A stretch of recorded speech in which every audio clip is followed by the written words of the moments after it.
de l'actualité. Nombreux sont les politicards. Quel est le regard que vous avez justement du contexte burkinabé en termes de liberté d'expression? On n'a jamais mené Norbert au tribunal parce qu'un article qu'il avait écrit était faux. Mais rares font de la politique.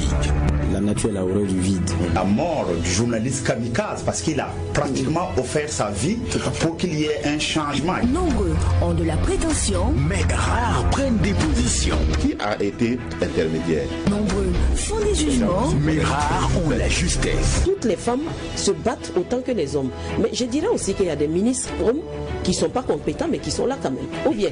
Mais quand l'actualité devient l'objet... Normalement, la notion bien comprise de laïcité permet un équilibre des confessions religieuses à l'intérieur d'un espace républicain. Tous deviennent sujets. Cette conscience de savoir que l'autre découle de nous, ça crée naturellement en vous un sentiment de paix et ça tue tout sentiment de guerre. Le tribunal de l'actualité, c'est du lundi au vendredi à 8h et rediffusé les mêmes jours à 22h. Le tribunal de l'actualité, c'est avec Loukman Sanfo, Bernard Boukma et Geoffroy Vara. C'est de lundi au vendredi de 8h à 9h, simultanément sur Watt FM 100.8 et sur Tree TV, la télé interactive, et rediffusée à 22h. Le tribunal de l'actualité ne condamnait plus l'info sans l'avoir jugé. Tree TV, la télé interactive.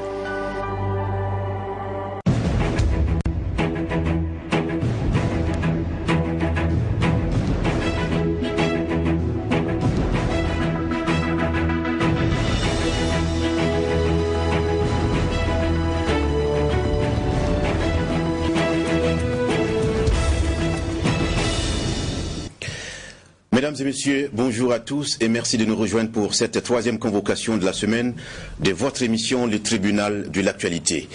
Je viens en ces lieux vous apporter le salut fraternel d'un pays de 274 000 km² où 7 millions d'enfants, de femmes et d'hommes refusent désormais de mourir d'ignorance, de faim et de soif, tout en n'arrivant pas à vivre véritablement depuis un quart de siècle d'existence comme État souverain siégeant à l'ONU. Ceci est un extrait de l'intervention du président capitaine Thomas Sankara qui prenait donc la parole devant l'Assemblée générale de l'ONU le 4 octobre 1984 et c'est à méditer en cette journée spéciale dédiée justement à l'Organisation des Nations Unies où effectivement les dirigeants du monde se retrouvent actuellement. Depuis lors, nous sommes passés à maintenant 20 millions d'habitants. Merci de nous rejoindre à votre émission Le Tribunal de l'actualité. Je suis Loukman Sanfo. Bonjour Bernard Boukma. Bonjour Geoffroy Vara. Bonjour Président Sanfo, bonjour Juge Vara, bonjour Madame, Monsieur. Bonjour Juge Boukma, bonjour Président, bonjour auditeurs et téléspectateurs. Merci d'être sur ce plateau pour analyser les sujets retenus pour cette édition du Tribunal de l'actualité. Évidemment, mesdames, messieurs, on vous dit encore une fois, bienvenue à cette émission et merci encore une fois de votre fidélité sans cesse renouvelée à ce programme qui, on le rappelle, c'est du lundi au vendredi à partir de 8h pour le direct, rediffusé les mêmes jours à partir de 22h. Alors ce matin, vous l'aurez compris, nous allons nous intéresser à la 74e Assemblée Générale de l'Organisation des Nations Unies qui s'est ouverte hier 24 septembre 2019 à New York aux États-Unis. Et en cette journée inaugurale, plusieurs chefs d'État africains avaient droit à la parole pour livrer leur vision du monde et de la situation de leur pays et faire leur plaidoyer. C'est le président du Burkina Faso qui a ouvert la série de discours des pays africains francophones entre évidemment la Corée du Sud et la France. Et on va s'intéresser naturellement à son message cette année. Dans la deuxième partie de l'émission, nous allons nous intéresser à la situation au Ghana. Vous savez que le ministère ghanéen de l'information a annoncé lundi que les forces de sécurité ghanéennes avaient déjoué une tentative de déstabilisation. 3 personnes avaient été arrêtées, des militaires seraient impliqués et parmi les personnes arrêtées donc figurait un fabricant d'armes locales. L'opération a eu lieu après 15 mois de surveillance et de collecte de preuves sur les activités des principaux suspects et autres.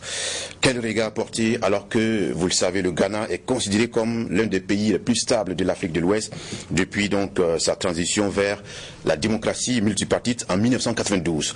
Un troisième sujet nous intéresse, on va s'intéresser donc au projet du 3e mandat du président Alpha Condé en Guinée qui semble prendre corps. Selon une vidéo postée sur les réseaux sociaux, il a appelé les Guinéens à se préparer à un vrai référendum et à des élections, accréditant donc plus d'une candidature à sa propre succession malgré l'obstacle constitutionnel. Voici les 3 affaires enrôlées pour cette journée. On va tout de même prendre des avant-propos avec le juge au siège juste après cette virgule.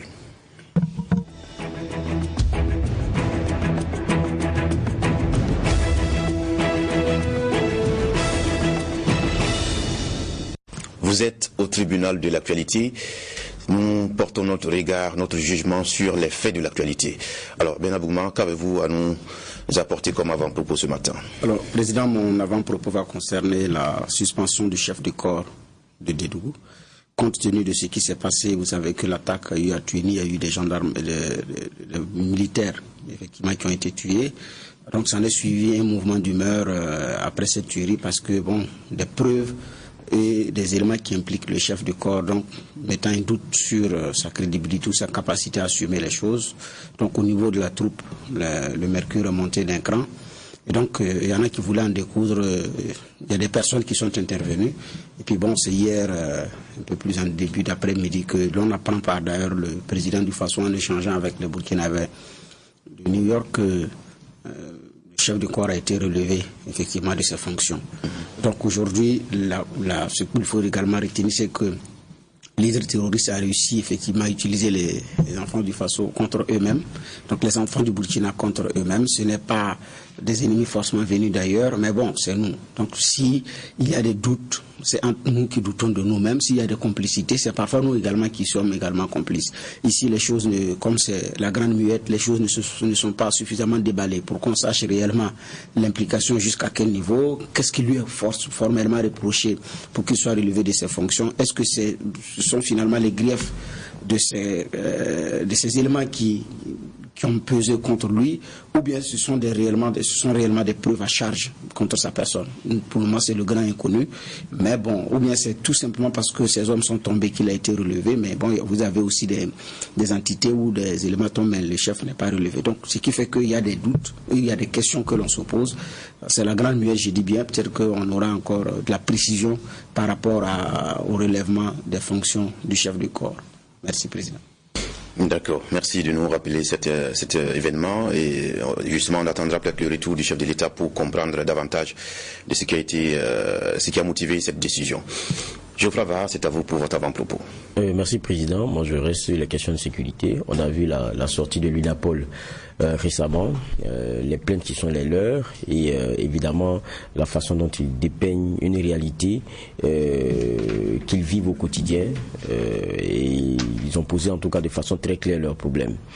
Mais en même temps, nous qui sommes les citoyens lambda, on n'est pas rassuré, on est encore même moins rassuré quand on entend moi j'appelle c'est un déballage. Maintenant se pose la question de savoir on parle de guerre asymétrique, mais dans tous les cas c'est une guerre. Quand celui qui est en face vous lui vendez votre mal, je me demande comment est-ce que ça peut se gérer. Maintenant c'est clair qu'on comprend aussi que pour ces personnes-là qui sont dans des positions très avancées, donc très, on va dire, très exposées, ils ne peuvent souffrir d'attendre d'avoir quelques moyens ou d'être dans quelques situations qui puissent en tout cas les mettre beaucoup plus à l'aise dans l'exercice de leurs fonctions. Donc il y a pour moi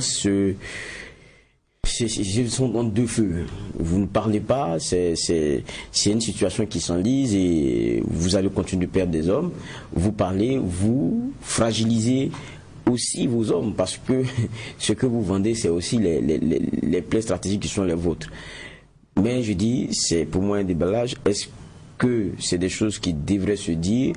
C'est des questions qui méritent d'être posées. On a entendu aussi la réponse du président du Faso, qui pour moi aussi elle est assez claire quand il rappelle les missions qui sont celles notamment de ces forces-là, parler de la police, et que pour celles qui sont dans des postes avancés, ce n'est même pas une question de hiérarchie, il le dit très bien, c'est une question d'analyse.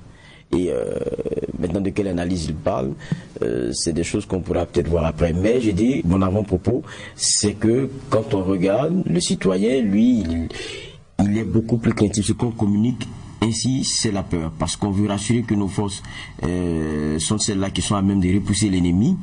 Maintenant, quand c'est difficile qu'on ne puisse plus trouver des solutions en éterne parce que les problèmes sont si graves qu'on vient les poser sur la place publique, j'ai dit est-ce que ça ne sert pas l'ennemi? Et il y a beaucoup de questions qu'on pourrait donc logiquement se poser. D'accord. Merci bien à tous les deux pour cette première partie de l'émission Les Avant-Propos.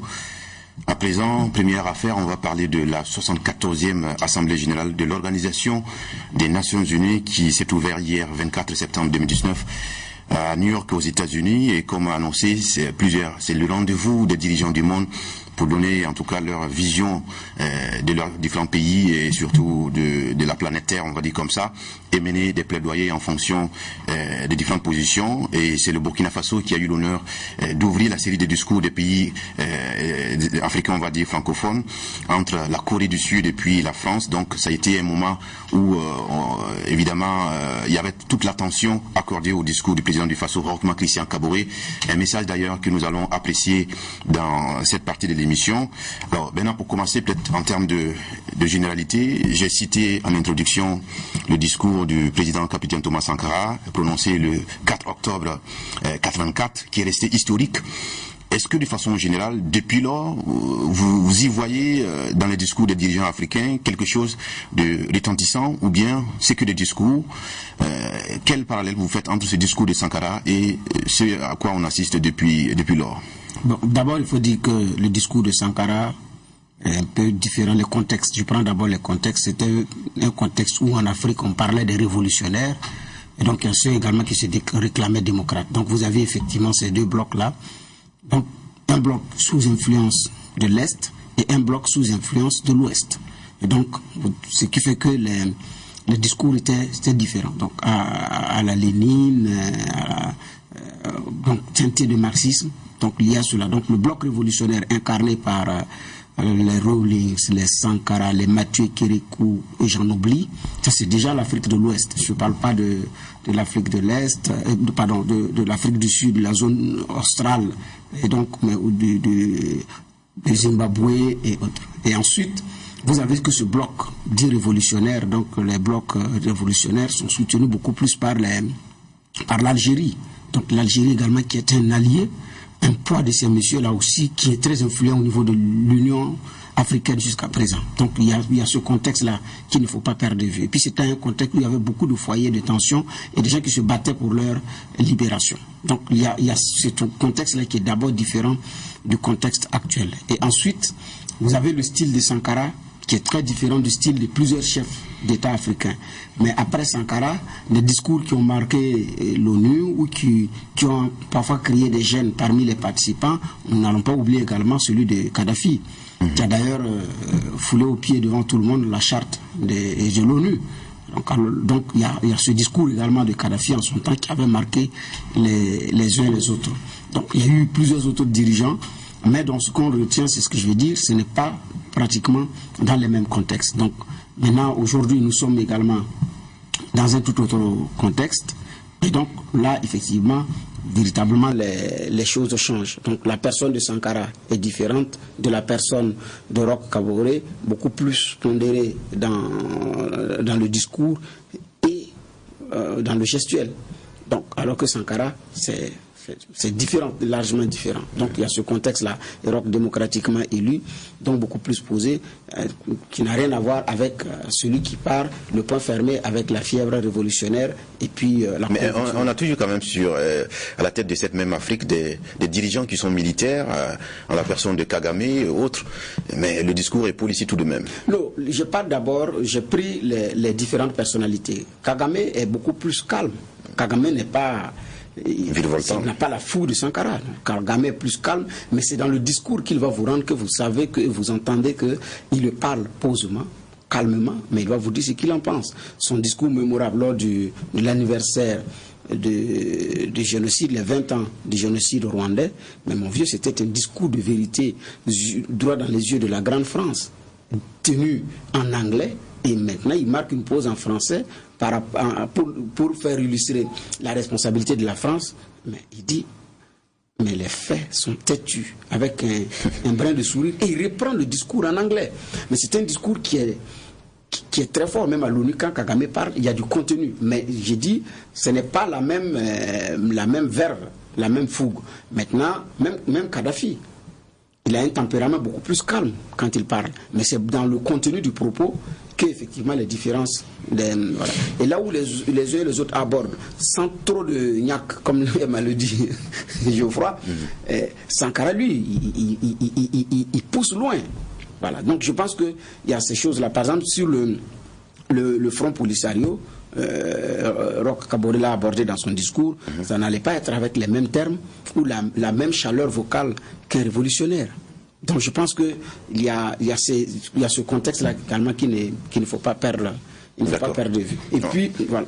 On retiendra qu'il y a le contexte et puis il y a la personnalité du dirigeant en question. Tout à fait. On va permettre à Geoffroy de faire son entrée en matière, parce que en cette période d'Assemblée générale de l'ONU, pour ceux qui sont observateurs des relations internationales, il y en a qui cessent toute activité pour scruter, pour ne s'intéresser qu'à ces discours-là, mais pour d'autres, c'est que des balais de discours de dirigeants qui n'ont aucune valeur fondamentale à observer. Quelle est votre approche de cet aspect-là? Bon, c'est aussi vrai que quand on voit ces sessions-là, les citoyens ou les populations de façon générale trouvent que c'est vraiment lointain, et puis c'est pour eux des balais où c'est entre grands, ils s'en vont se parler, ils voient pas l'impact qu'il y a de façon très claire sur leur quotidien. Et vous voyez, il y a beaucoup de questions qui très souvent ils sont abordées et auxquelles il y a beaucoup de gens qui n'adhèrent pas, c'est-à-dire qu'en termes d'intérêt, ne serait-ce que cela. Alors qu'il y a des grandes questions qui, pour moi, impactent après. Quand on parle des questions climatiques, je suis désolé, quand on voit les pays africains qui, à un moment donné, commençaient à faire front pour dire nous subissons le contre-coup des choix qui sont les vôtres dans le renforcement de vos hégémonies, il faudrait que vous participiez à ce que nous puissions résorber les conséquences, notamment dans nos États. Ça, par exemple, cela revient dans la plupart des pays, par exemple ceux du continent, à travers des aides, à travers des projets, et donc ça impacte les populations. Donc de ce qui est défendu là-bas à ce que vous ressentez ici, quelquefois vous ne ferez pas le lien après, mais ça sera ça. Mais là, il faut pouvoir communiquer aussi là-dessus. Et puis, quand vous regardez, par exemple, la plupart des chefs d'État qui se sont succédés, vous comprenez aussi toute la logique. Chacun vient et pose aussi son problème. Vous avez vu le président Roch Kabore qui est venu directement, parce que lui qui avait ouvert le bal sur les questions de sécurité. Quand vous parlez, vous voyez Kagame, il a un peu anglais sur les questions de développement, notamment avec, je pense avec les États-Unis. Il a ouvert un peu sur la question de la Libye, avec l'accueil de certain nombre de personnes. Quand vous regardez le Niger, il a parlé des questions de pauvreté. Le Sénégal suit la fin et dit non, la relation qu'on veut, c'est des relations de partenariat, on ne veut pas un certain paternalisme. Donc chacun vient et il angle sur les préoccupations qui sont celles de son peuple et qui sont les préoccupations. Mais est-ce que tout ça, c'est pas connu? C'est pas, on va dire, du réchauffé? Pour certains aussi, c'est le moment peut-être d'un show, on regarde, et puis il y a tellement aussi comment dire cela, il y a cette communication-là qui est faite, mais qui, pour moi, peut-être ne donne pas l'intérêt pour vous et moi, c'est-à-dire que peut-être nous, en journalistes, nous nous y intéressons, mais il n'y a pas cette adhésion populaire. Pourquoi? Ce qui est vendu, c'est que, notre chef d'État y est. Il est avec les grands, il est grand, donc à travers nous, c'est... Vous voyez un peu? Mais la vieille blague, elle en a cure. Elle en a cure. Avec son panier. Voilà. Et donc, mais en fait, il faut comprendre aussi que pour moi, ce n'est pas qu'un ballet, c'est des moments où de grandes questions sont discutées. On parle de la question, par exemple, de sécurité.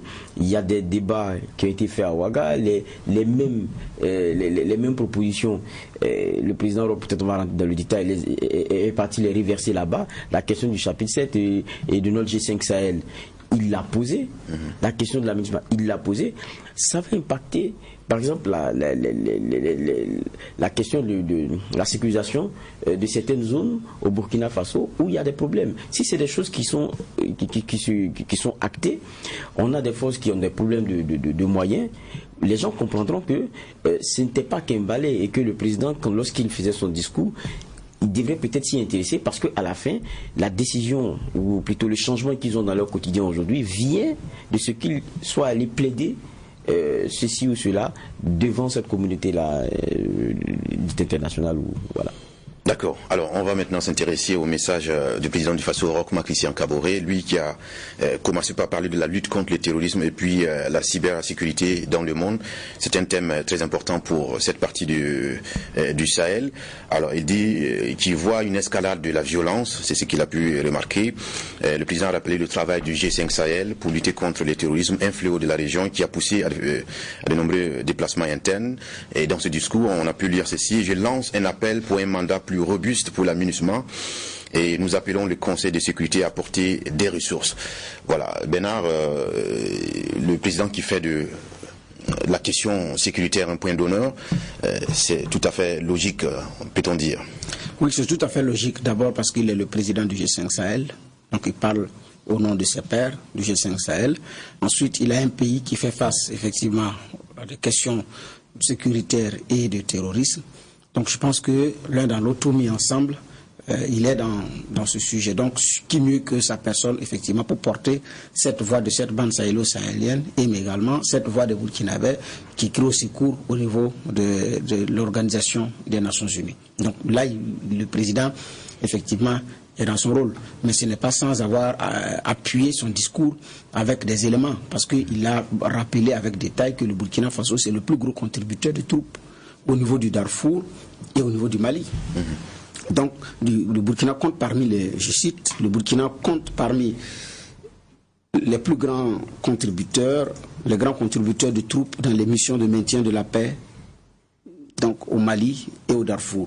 Donc, et en Guinée-Bissau également, où nous avons nos hommes. Donc, le président déjà illustre que, malgré que nous sommes attaqués, malgré la difficulté dans laquelle le Burkina Faso se retrouve face effectivement aux questions de terrorisme, nous avons des hommes, et donc par solidarité, par principe, au nom de la solidarité et de la fraternité légendaire des Burkinabés, et donc nous avons des hommes également qui aident à sécuriser ailleurs. Donc il est aussi un droit pour nous de pouvoir demander que les uns et les autres puissent venir, et effectivement, pour qu'on puisse venir en aide. Entre-temps, l'actualité a été que le Burkina voulait retirer effectivement ses troupes qui sont dans les autres pays. Le débat a été soulevé par rapport aux conventions ou aux textes que nous avons signés, par rapport au principe de la solidarité. Vous retirez vos troupes, est-ce que vous êtes sûr qu'à un moment donné, vous n'aurez pas besoin du soutien des uns et des autres? Donc, je pense que l'un mis dans l'autre, il y a... Voilà. Donc, le président ne pouvait pas effectivement mettre un point d'honneur sur les questions de sécurité. Donc je pense que c'est un rôle qui est bien orchestré. Et Kagame, comme l'a rappelé Geoffroy, c'est beaucoup plus des questions de développement. Et ils sont à un autre niveau. Nous sommes à un niveau de demande de sécurisation. D'autres pays ou d'autres figures auront naturellement d'autres angles de regard. Donc c'est ce que je voudrais dire d'emblée. Et sur cette question de la sécurité, beaucoup n'ont pas compris pourquoi est-ce que au dernier sommet de la CEDEAO qui s'est tenu dans notre pays, le Burkina Faso, il avait été dit que les conclusions qui allaient sortir de ce sommet-là allaient être portées devant cette Assemblée générale de l'ONU. Mais on est étonné qu'aujourd'hui ce soit les présidents, sinon tous les présidents de façon isolée qui parlent de cette question sécuritaire-là, sans qu'il y ait une voix commune concertée qui soit portée à cet effet. Non, mais je pense que quand on lit la déclaration du président Roch Kaboré, elle fait la synthèse, pour moi, de ce qu'il y a eu comme discussion ici et proposition notamment. Il y a la question, je l'ai dit encore, de mettre le mandat de G5 Sahel sous chapitre 7 de l'ONU, ça il l'a rappelé, renforcer les missions de la MINUSMA, il est revenu là-dessus parce que il dit que c'était pas concevable que jusqu'à présent une force qui compte 12 000 personnes n'arrive pas à impacter de façon positive la lutte contre le terrorisme dans ce pays-là qu'est le Mali. Et ça, pour moi, c'est des choses qui sortent d'ici, de la rencontre de Ouagadougou. Et c'est des propositions qui pour moi sont fermes. Maintenant, il y a aussi, quoi qu'on dise, le président d'exercice de la CEDEAO, de G5 Sahel. Donc, quand il fait sa déclaration, dans un coin de sa tête, il y a aussi qu'il faut poser le problème de façon globale. Dans tous les cas, c'est pas un problème burkinabé. On sait que le Burkina seul ne peut pas. Et puis, lorsque le président de Faso commence par rappeler la contribution du Burkina et de ses forces dans le maintien de la paix dans plusieurs missions, dans différentes différents pays du continent, c'est pour dire que on est investi, on a cette comment dire cela, on est intéressé par ce qui se passe ailleurs et on s'investit dans la résolution de certaines crises. Donc c'est de ça aussi qu'il s'agit. Donc étant donné que nous sommes concernés aussi par une dynamique de déstabilisation que tout le monde connaît, il est important aussi qu'à un moment donné aussi on nous mette un peu à l'aise et que par exemple la question du G5 Sahel et cette force là qui souffre du manque de financement, on la place au chapitre 7 et puis on va dire la parade elle est trouvée. La question du financement, ça ne va plus faire l'objet de rencontres sempiternelles, ça va finir. Et là on va parler clairement de ce que cela peut avoir comme impact sur le terrain. Et on ne va pas revenir à dire le problème encore c'est le manque de moyens, c'est ceci, c'est cela. Mais peut-être qu'on va refaire le débat, mais moi la question de la MINUSMA, il y a beaucoup aussi de choses à redire pour moi. Renforcer, c'est-à-dire l'expression qu'il a, voilà, il dit pour un mandat plus robuste et plus offensif. Et ça veut tout dire. Ça veut dire qu'on a une force qui peut faire mieux, mais qui est limitée parce que c'est comme des chaînes qui est dans un domaine de définition qui ne peut pas dépasser. Et puis moi j'ai lu un rapport qui est très intéressant, c'est un rapport d'étude, ça a été commandité par ça va me revenir, mais c'est sous l'AFD, Agence française de développement, et le travail qui a été mené n'a pas été publié justement parce que l'AFD ne l'a pas autorisé. Et la revue en question, qui est Afrique contemporaine, voilà, ça m'est revenu, Afrique contemporaine, qui a fait un travail très intéressant, et la revue, et pour le document, pour avoir un regard très intéressant sur l'impact de l'implication des forces françaises sur le continent, notamment le cas malien, a voulu avoir un regard tout autre. Et donc les travaux ont été menés par des chercheurs américains. Je pense qu'il y avait un Canadien, un professeur qui était devant, qui est un spécialiste des questions de maintien de paix et tout. Mais le document, quand vous le lisez, c'est le Monde qui a décidé de le publier, et l'AFD n'a pas voulu. Mais quand vous lisez le document, vous êtes édifié concernant la question de la MINUSMA, le regard qui est porté. Ils disent la plupart des camps et autres, vous verrez, c'est contiguë, c'est pas loin des installations des forces françaises. Et elles travaillent à venir en appoint à une force française qui elle-même, dans le déplacement stratégique, dépend aussi des forces américaines. Et non seulement ça, c'est que les renseignements onusiens partagent plutôt ces renseignements-là pour la plupart du temps avec les forces françaises qui, elles, font du secret. Bon, vous comprenez un peu. Il y a ça, donc il y a la question de leur déploiement qui pose problème, et la question de leur présence et de leur répartition de façon stratégique sur le territoire malien qui pose problème. Il y a la façon dont elles travaillent avec ces autres forces, président Jean Barkhane et autres. Et puis, quand vous lisez la conclusion notamment de cette revue-là, elle dit que cette MINUSMA devait aider à un meilleur déploiement des forces maliennes elles-mêmes. Parce que le travail aussi, c'est bien cela. Mais c'est-à-dire que la rendre plus offensive pour moi, donner des missions plus robustes, ça veut dire aussi qu'il faut revoir aussi ces collaborations qu'il y a sur le terrain et peut-être réorienter beaucoup de choses si on veut qu'il y ait un impact très intéressant. Et puis à la fin aussi, peut-être que moi je reste sur ma fin parce que Kidal, il faut que ça soit géré une bonne fois. Bernard? Oui, justement, c'est pourquoi je disais que les personnalités sont effectivement différentes. Chérif Sy n'est pas allé du dos de la cuillère pour se poser des questions sur ce que font ces 12 000 hommes au niveau du Mali. En son temps, diplomatiquement, ça n'a pas été bien accueilli. Même des compatriotes ont tapé sur Chérif Sy, mais c'est à peu près ce que reprend Roch de l'extrait de la rencontre de Ouagadougou. Effectivement, un mandat plus robuste, plus offensif, mais avant ça, je cite, il dit, lors du sommet extraordinaire de la CEDEAO sur le terrorisme à Ouagadougou, les chefs d'État ont fait le constat du caractère inopérant de la MINUSMA à faire face à la menace terroriste au Mali en raison des limites du mandat qui lui a été confié par le Conseil de sécurité. Donc, inopérant parce que le mandat a des limites. Deuxième fait, il apparaît inconcevable, je continue, qu'avec 12 000 hommes et des moyens substantiels, cette force ne puisse pas contribuer efficacement à la lutte contre le terrorisme. Donc il faut rendre la force là beaucoup plus robuste et beaucoup plus offensive. Chérif Sy, effectivement, avait disséqué à peu près. C'est le même constat, effectivement. Donc on se pose des questions par rapport à cet effectif-là. À cet effectif, vous avez 12 000 hommes. Et quand en termes de moyens, mais j'avais cité en avant-propos ici les moyens dont dispose la MINUSMA. Quand vous prenez seulement l'entité française, mais Déjà, c'est plusieurs drones, c'est plusieurs engins de combat. Il y a des drones, des avions de chasse et tout, mais c'est inopérant. Alors que quelqu'un est pris à Pendjari au Bénin, quelques jours après, il est libéré dans le Sahel burkinabé, au nord du Burkina. La force là a eu le moyen. Donc, naturellement, les chefs d'État ont eu raison de poser le problème et dire au nom de la solidarité internationale, il faut renforcer son mandat pour qu'il puisse, la force, elle puisse être plus opérationnelle. Oui, mais là où beaucoup ne comprennent pas, pourquoi plaider pour un soutien plus robuste, comme le dit le président de Faso, pour une force qui est inopérante, alors qu'il y a déjà à côté la force la force multifonctionnelle du G5 Sahel. Mais la force est là pourquoi? Si elle est là, il faut qu'elle s'assume. Ou elle est là, ou elle n'est pas là. Si elle n'était pas là, je pense que le plaidoyer allait être autre que ce que nous sommes en train d'assister. Mais même mieux, la force du G5 Sahel, vous savez qu'elle est inopérante. Elle existe, c'est très difficile ce qu'on voit. Alors, au niveau de nos pays, c'était d'abord là-bas qu'il faut mettre l'accent. Faire en sorte qu'on ait une armée qui puisse faire face, effectivement, qui puisse nous défendre comme il se doit, avec ce qui va avec. Mais là, on a pris des années, on ne s'y est pas préparé.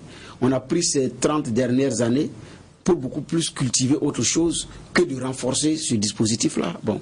Donc, je pense que nous sommes dans ce contexte-là. Donc, nous n'allons pas passer notre temps aussi à ressasser le passé pour rappeler les limites, parce qu'aujourd'hui, le défi, il est là. Donc, c'est de savoir pouvoir faire face. Mais s'il y a une entité qui est là, qui doit agir, mais qu'elle agisse ou qu'elle n'agisse pas. Maintenant, par rapport au G5 Sahel, je voyais que la CEDEAO est en train également de rentrer dans la danse, parce que ça ne concerne plus que les États de la bande sahélo-sahélienne. Bon, je crois aussi que nos chefs d'État commencent à agir aussi des stratégies. Je pense que c'est ça aussi la réalité. Vous avez un G5 Sahel que vous peinez à mettre vraiment sur pied et à opérationnaliser parce que vous n'avez pas les moyens. Des fonds. Voilà, parce que vous n'avez pas les moyens. Ok.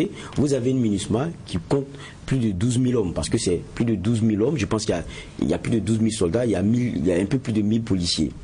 Vous avez ça. Alors que quand vous prenez le G5 Sahel, je pense que c'est 5 000 noms, on veut faire évoluer jusqu'à 10 000, quelque chose comme ça. Ça, c'est une question de temps, et encore que vous n'avez même pas les moyens. Aujourd'hui, vous avez déjà une force qui est là. Mais la limite de cette force-là, c'est la question de son mandat. Pourquoi ne peut faire le combat des mandats plus intéressants qui le rendent plus opérationnel? Je pense que c'est oui, mais est-ce qu'une MINUSMA plus opérationnelle ne remet pas en cause l'existence du G5 Sahel en même temps? Non, mais il faut faire un choix face à un ennemi qui ne dort pas. C'est ça la réalité. Je suis désolé de le dire, mais c'est un jeu d'équipe. Et donc, vous utilisez tous les éléments que vous avez en main. Il y a une force qui existe depuis un certain temps et qui peine à avoir des résultats concrets, pas parce qu'elle n'est pas bonne, mais pas parce qu'elle n'est pas constituée, mais parce que son mandat pose problème. Pourquoi ne pas lui permettre d'être plus incisif sur le terrain parce que son mandat le lui permet? Je pense que c'est le problème qui est posé. Maintenant, l'autre problème, sur la question du financement du G5 Sahel, c'est de dire, on va le passer sur chapitre 7, là comme ça, on règle le problème une bonne fois pour toutes. Et je crois que... Mais ça a déjà été fait, le plaidoyer sur la question du chapitre 7. Oui, c'est vrai que ça a été fait, mais ça n'a pas abouti. Il y a eu beaucoup de promesses de financement, beaucoup ont adhéré, mais ça n'a été que des promesses. Et aujourd'hui, on ne peut pas rester là à attendre, alors que chaque matin, quand on se réveille, c'est dire qu'ils ont tapé ici, ils ont pris telle personne, ils ont fait ceci, ils ont fait cela. C'est un réseau aussi qui est en face, qui est en train de se fortifier. Et puis Bernard disait tout à l'heure, vous voyez la crainte des pays comme la Côte d'Ivoire, ils ont déjà été tapés, c'est en 2016. Vous voyez les pays comme le Bénin, commencent à avoir leurs renseignements leur disent beaucoup de choses. Le Ghana pareil. Donc à un moment donné, vous vous dites, écoutez, il faut qu'on règle le problème parce qu'on sait qu'il y a un épicentre.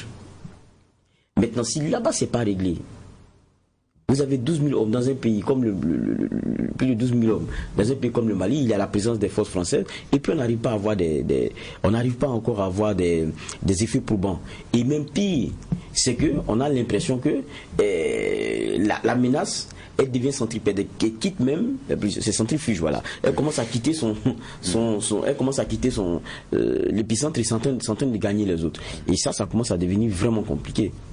Le plaidoyer à la faveur de la MINUSMA, je crois qu'il voit une stratégie des chefs d'État, mais est-ce qu'il n'y a pas un choix à faire véritablement? Parce qu'à la fois, on demande un soutien robuste pour la MINUSMA, on rappelle aussi l'engagement du Conseil de sécurité à apporter ce soutien à l'inscription du G5 Sahel dans le chapitre 7. Et ça va poser aussi la question des ressources. Est-ce qu'il n'y avait pas un choix à opérer? Dans tous les cas, en matière de plaidoyer, vous déposez les différents schémas. Voilà. Un problème de ressources, je pense que ça c'est vrai, mais si c'est sous mandat onusien, la responsabilité de l'ONU est plus engagée que si ça va être seulement un mandat du G5 Sahel. Là, vous vous débrouillez avec vos partenaires. Vous voyez d'ailleurs que pour le G5 Sahel, les États-Unis ont été formels. On n'allons pas remettre l'argent à l'entité G5 Sahel, on remettra chaque pays en fonction de ses besoins. Donc pas question de remettre l'argent à quelqu'un qui va être dans un bureau, qui va dispatcher. Il y a un grand lot même d'ailleurs qui va aller dans le fonctionnement de l'institution, dans l'administration, à travers les voyages, les frais d'émission et autres. Les États-Unis ont été formels. Nous allons soutenir chaque pays du G5 Sahel en fonction de nos capacités, en fonction de leurs besoins. Dans le bilatéral. Oui, mais pas question dans le multi. Ils ont été clairs. Donc il y a cette réalité qui est là. Maintenant, si c'est une force endossée sous mandat onusien, en ce moment, les responsabilités changent, les engagements changent, et puis le défi, il devient beaucoup plus commun. Au niveau du G5 Sahel, l'Afrique de l'Ouest, qui sont ceux qui vont donner de la contribution substantielle pour le G5 Sahel? Et c'est dans la constitution de la force du G5 Sahel. La Côte d'Ivoire enverra des troupes, le Ghana enverra des troupes. Est-ce que le Nigeria enverra des troupes pour le G5 Sahel? Mais ça a été discuté dans le cadre de la CEDEAO déjà. Mais justement, ça c'est dans le cadre de la CEDEAO. Je parle de la force du G5 Sahel. Donc il faut penser grand, penser large. Et donc les pays du G5 Sahel forment leurs hommes pour le combat. Maintenant, trouvent des ressources pour le faire. Mais quand c'est à une grande échelle, vous avez beaucoup plus de chances qu'il y ait d'autres personnes qui viennent en renfort. Donc le Mali, ce n'est pas seulement les forces du G5 Sahel qui sont allés au Mali. Donc je pense qu'il y a cette réalité qu'il faut avoir. Il y a en même temps le dispositif organisationnel à mettre en place. Mais le président aussi a plaidé pour la question libyenne. Ça, il ne lâche plus dans son discours. Là, il a plaidé pour également la crise libyenne parce que pour lui, la question des pays du G5 Sahel, les questions de terrorisme, d'insécurité sont liées à la crise libyenne. Et quand on parle de crise libyenne, la France et les États-Unis sont interpellés parce que ce sont ces deux pays-là qui ont tapé la Libye et avec tout ce qu'on a. Alors qu'en son temps, des chefs d'État avaient dit il ne faut pas le faire. ATT avait été formel, il n'a pas été écouté, il n'a pas été entendu. L'ambassadeur de France en porte, les gens n'ont pas suivi. Voilà, aujourd'hui, on a ces choses sur la main. Et donc, il faut plaider pour les moyens, mais pour le plan organisationnel, mais en même temps régler le problème de certains foyers de tension, comme la Libye. Je voulais dire que, moi, quand je parle de stratégie, n'oubliez pas que quand on dit MINUSMA, c'est vrai, créé depuis 2013, mais c'est des forces des Nations Unies, on dit multidimensionnelles intégrées, mais c'est pour stabiliser le Mali, qui pour moi aujourd'hui est l'épicentre du phénomène. Maintenant, c'est vrai que il y a du mal à avoir des résultats là-bas. Mais quand on dit G5 Sahel, c'est plus que le Mali. Il y a, quand on voyait la rencontre des ministres des ministres de la sécurité, il y a la question de l'échange de renseignements, oui, il y a beaucoup d'autres questions qui vont derrière. Donc le G5 Sahel, ce n'est plus que le Mali. La MINUSMA, c'est une intervention actuelle. Mais le plaidoyer qu'il fait en faveur de la MINUSMA, je vous rappelle le propos, un tel mandat devrait permettre de sécuriser et de stabiliser davantage le Mali et partant tous les autres pays du G5 Sahel. Évidemment, puisque c'est le Mali l'épicentre aujourd'hui. Regardez, quand nous commencions à être inquiétés, on traversait la frontière, on repartait. Maintenant, si le problème malien lui-même il n'est pas réglé, nous on est encore inquiétés. Et quoique ça commence à se déplacer jusqu'à aller vers le golfe de Guinée. Donc tous les pays qui sont, comme je disais, Côte d'Ivoire, Ghana et tout, parce que ils ont été un peu mis à l'aise et ils commencent à conquérir du territoire. Donc ça veut dire que il y a d'abord au niveau du Mali à chercher à solutionner le problème en renforçant les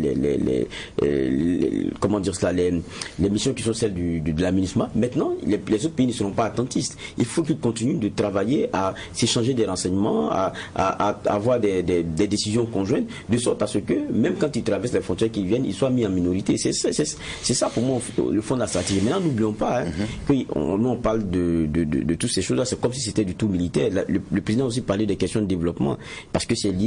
Il disait très clairement que la situation aujourd'hui a fait que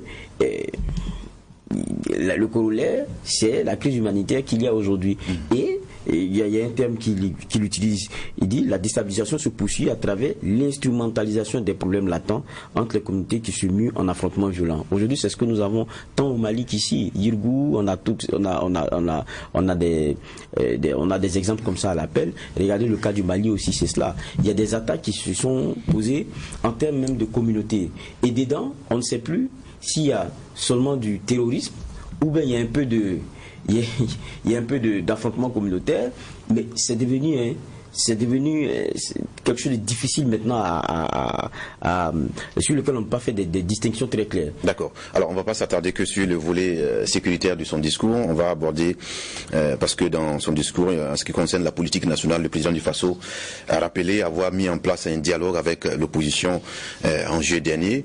Juste un mot en passant, Bernard Boukma, un dialogue qui n'a pas encore été implémenté, dont les différents accords n'ont pas donné fruit sur le terrain. C'est juste une rencontre et à la suite on n'a plus rien vu véritablement.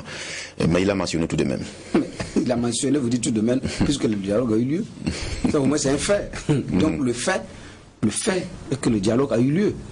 Donc maintenant, comment est-ce que les différentes entités du dialogue, comment on appelle ça, les différents points vont être mis en œuvre? Là, effectivement, on attendra de voir. Parce qu'il y a des points qui doivent se retrouver à l'Assemblée nationale. Nous sommes actuellement dans l'intercession. D'ici on aura la session budgétaire. Peut-être que certains sujets pourront être également rapidement y être intégrés pour être résolus. Donc il y a ces éléments-là qui doivent être vidés devant l'Assemblée nationale. Il y a d'autres qui relèvent des prérogatives du gouvernement, donc qui étaient également en congé. Donc, je pense qu'il y a l'un mis dans l'autre. Il y a d'abord également ce regard-là. Donc, moi, pour le moment, j'accorde le bénéfice du doute pour donner de la réserve et j'attends de voir.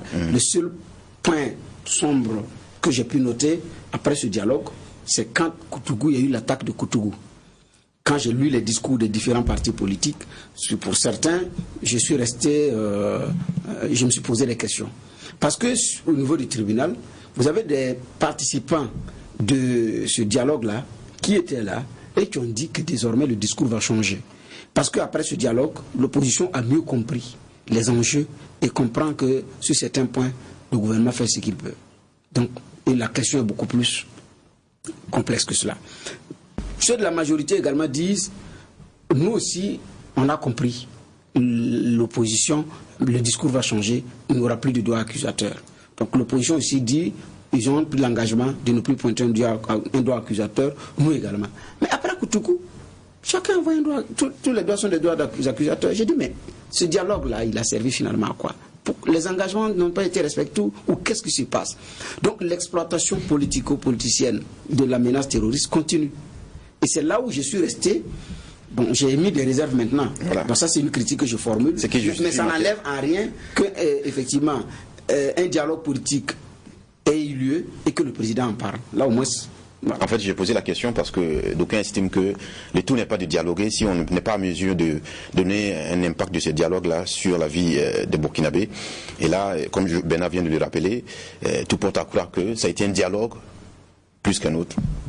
Vous aimez, il y a une citation que vous donnez souvent qui me plaît bien, le dialogue en politique, où c'est tout l'art du dialogue politique est de discuter tout seul à tour de rôle. Voilà, souvent c'est ça. Et à la fin, ce n'est plus un dialogue, c'est des monologues organisés autour d'une table. Et quand vous en sortez, il n'y a pas de dénominateur commun, il n'y a pas un minimum de ligne qui a bougé. Et souvent, c'est très compliqué. Et je pense aussi que l'effervescence de la fronde sociale aujourd'hui est symptomatique de ce que les dialogues là n'en sont pas de vrais. Donc, mais c'est clair aussi, hein, quand on arrive entre chefs d'État, on dira ce dont on a besoin, on dira aussi ce qu'on est en train de faire chez nous, et c'est un peu le principe. Et ben moi, pour terminer, peut-être parce que je sais que vous avez beaucoup d'autres sujets. Oui, on va passer à autre chose rapidement. Pour terminer, je rappelais la revue Afrique contemporaine, c'est très intéressant de lire. Dans la conclusion, ils disent quelque chose qui est très intéressant concernant le terrorisme. À la fois, c'est difficile pour la plupart des États, mais il y a la réalité aussi que pour beaucoup de présidents aujourd'hui, pour beaucoup de personnes, de ceux qui nous gèrent, c'est devenu aussi un prétexte. c'est devenu aujourd'hui un prétexte pour dire que c'est pour ça que on n'a pas pu faire autant. Mais à la réalité, c'est que le rôle premier, c'est de sécuriser ceux qui les ont élus, c'est de sécuriser le territoire, l'entièreté du territoire national, et ça, c'est un fait. Ça, c'est d'abord leur prérogative, et ils doivent répondre de ça. D'accord. Merci à tous les deux de jeter un regard sur le discours porté par le président du Faso devant la tribune des Nations Unies à l'occasion de cette 74e Assemblée Générale. Il y a bien de pans sur lesquels on pourrait évidemment y revenir si vous souhaitez. Alors on va parler d'un deuxième sujet, une affaire qui a été révélée par le ministère ghanéen de l'information, qui a annoncé lundi que les forces de sécurité avaient déjoué une tentative de déstabilisation. Donc 3 personnes ont été arrêtées, des militaires seraient impliqués, et parmi ces personnes arrêtées figurait un fabricant d'armes local. L'opération a eu lieu après 15 mois de surveillance et de collecte de preuves sur les activités des principaux suspects. Alors, quel est le regard qu'on peut porter rapidement, Bernard Bougma, quand on sait justement que le Ghana est considéré comme l'un des pays stables de l'Afrique de l'Ouest? Est-ce une affaire qui vous étonne? Effectivement, un des pays stables, mais aussi qui force l'admiration par son organisation, sa discipline et puis son courage. Mais un pays aussi qui a eu un passé très difficile, donc à un moment donné, qui a été également dirigé par une main de fer de Rawlings. Entre-temps, c'était une main de fer dans un gant de velours également qu'il a dirigé, avant d'endosser la tunique des démocrates, et puis aujourd'hui, il vit une retraite paisible. Donc, c'est ce Ghana-là également qui a donné beaucoup de leçons à l'Afrique, avec des chefs d'État patriotes, et qui ont su effectivement dire à certains chefs d'État qui viennent de l'autre côté ce qu'ils pensent.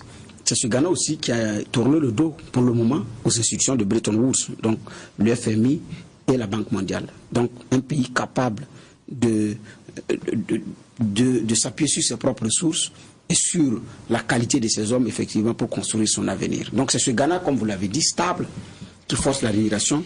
Ce n'est d'ailleurs pas pour rien que le siège de la zone de libre-échange commercial au niveau africain, c'est Accra qui va abriter effectivement ce siège-là. Donc, maintenant qu'une telle entreprise de déstabilisation est déjouée, il y a également se poser des questions.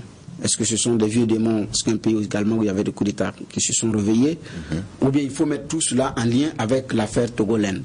Parce qu'il y a ceux qui se réclament, qui revendiquent effectivement cette séparation. On se rappelle qu'en mai dernier, le gouvernement ghanéen avait été ferme sur cette question. Donc au nord-est, bon, en Afrique, partout dans le monde, on ne sait d'ailleurs pas pourquoi les rébellions viennent toujours du nord, ou bien du nord-est. Au Ghana, au nord-est, il y a ces messieurs-là également qui, autour de la ville de Haut, donc à 150 km de la capitale, donc qui revendiquaient effectivement cette portion de liberté. Et les entreprises de déstabilisation, que ce soit pour la sécurité, la sûreté de l'État, ou parfois sur les questions de terrorisme, s'appuient sur ces foyers historiques-là. Même quand c'est tue, ils vont trouver des éléments pour nourrir cela et faire la récupération et en faire un autre problème. Donc je pense que l'un et dans l'autre, nous sommes dans une telle situation. Maintenant, comme ils disent que c'est 15 mois de surveillance, donc c'est quoi j'ai dit, est-ce qu'il faut mettre ceci en lien avec l'affaire Togoland? Donc, c'est la question que je me pose, véritablement. D'accord. Geoffroy, votre regard, surtout l'aspect des 15 mois de surveillance, on n'est pas forcément spécialiste en stratégie militaire, mais un coup d'État qui se prépare, qui attend 15 mois, quand même. Hein. Bon, et quand on lit il y a le communiqué qui donne le détail un peu sur ce qui s'est passé, il y a 3 personnes qui sont fortement inquiétées, dont on dit interpellées. Il y a le principal qui est, je pense, Dr Yao Mark Pal, voilà, et il y a le fabricant d'armes dont vous parlez, et puis un autre. Et on dit qu'ils avaient déjà rencontré des soldats, ils avaient rencontré des jeunes, ils fabriquaient même des armes artisanales qu'ils allaient essayer au bord de la mer, sur une plage, et voilà, apparemment même les 3 étaient présents lorsqu'ils essayaient ces armes artisanales là, et puis de fabrication artisanale, et puis il y a aussi qui tentaient aussi d'acheter des armes et tout. L'opposition ghanéenne, elle n'y croit pas trop. La réalité est dit, bon, on connaît comment la présidence est, comment 3 personnes peuvent fomenter ça, et quand ils regardent, ils disent pas que ce complot n'a pas existé, mais ils disent que il y a l'utilisation qui en est faite, et quand ils regardent, pour eux, on fait surmousser quelque chose parce que dans un an il y a quand même des élections, et on sait que l'Africain il est très compatissant de la victime. Et on sait comment, plusieurs fois, vous vous rappelez en Côte d'Ivoire, avec chacun des présidents venait inventer un peu son coup de temps à un moment donné. Son malheur qu'il vit. On rencontrait personne, mais c'est le cheval qu'on tue, c'est ceci, c'est cela, ça on l'a vu. Et ça, pour beaucoup, ça sentait vraiment une stratégie pour s'attirer la sympathie des Ghanéens. Voilà. Il y a beaucoup qui pensent ça aujourd'hui au Ghana. Ben, je dis, ils ne disent pas que c'est faux, parce qu'il y a quand même eu 15 mois il y a eu 15 mois de travail là-dessus, mais pour eux, il y a des gens qui ont tenté quelque chose, peut-être des petits fous, mais seulement c'est que il y a une surcommunication qui est faite dessus, parce que c'est à dessein et parce qu'il y a des élections qui sont en train de venir. Maintenant, ceux qui pensent ça aussi, je pense qu'ils ont tout le loisir de voir les choses comme ça. Et c'est normal aussi, c'est l'opposition, et ils voient quelqu'un qui veut s'attirer un capital de sympathie à travers peut-être une réalité, mais qui ne mérite pas qu'on mais de votre propre avis, vous y croyez? Je ne dirais pas que c'est faux, parce que quand même c'est un communiqué du ministère de la Communication ghanéenne, donc c'est assez sérieux.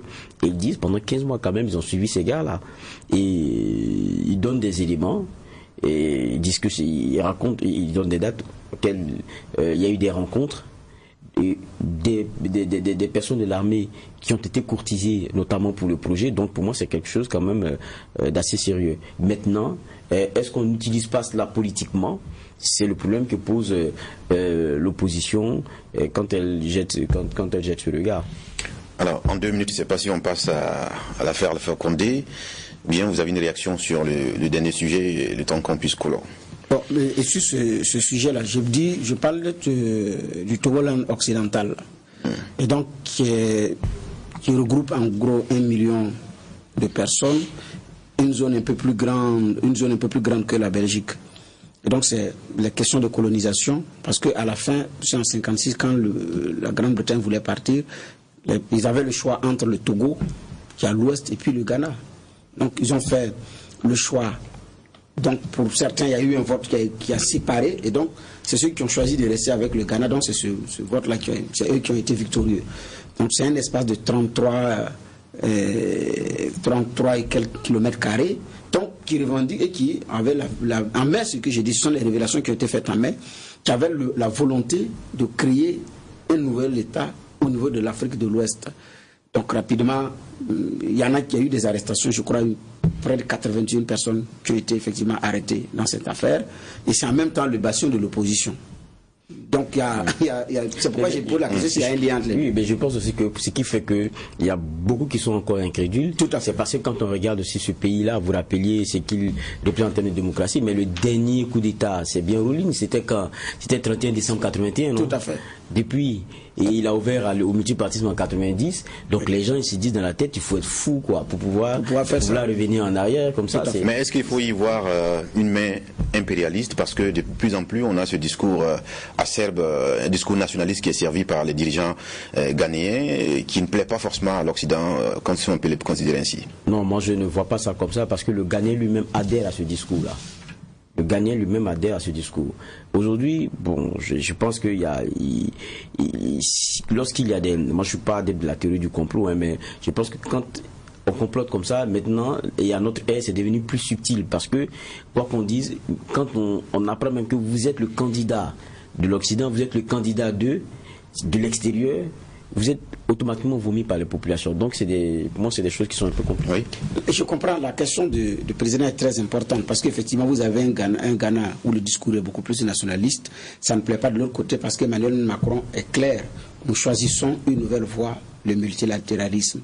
Et pour eux, le multilatéralisme, c'est contre le nationalisme. Donc déjà, il y a ces querelles-là qui se déroulent. Donc il y a un monde qui est en train également d'évoluer dans d'autres blocs. Donc, multilatéralisme versus nationalisme, des gens qui disent qu'ils ne veulent plus d'argent de FMI et de la Banque mondiale, naturellement, ça peut faire craindre. Alors que c'est un pays également qui a des ressources minières. Et cette zone dont je parlais est également riche en or et en pétrole. Donc je pense qu'il y a ces éléments-là. Mais de là à dire que c'est des visées conspirationnistes pour pouvoir déstabiliser le Ghana, fabriquer de l'Occident, là vraiment il faut encore en chercher peut-être. On pourrait mûrir la réflexion. En tout cas, merci à tous les deux d'avoir donné votre regard sur cette affaire au niveau du pays, le Ghana, qui est un pays frontalier de Burkina Faso. On remet l'autre affaire.